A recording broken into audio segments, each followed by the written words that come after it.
Ezworld, Ezworld. Sorry, whose world is it? Ezworld.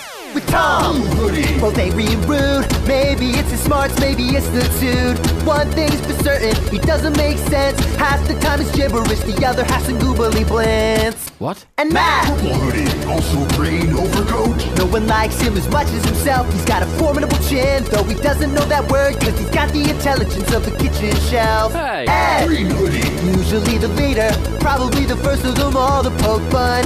He's the artist, he loves cola, and he's always trying to make a pun. Probably due to his linguistic education. That's terrible. Ezworld.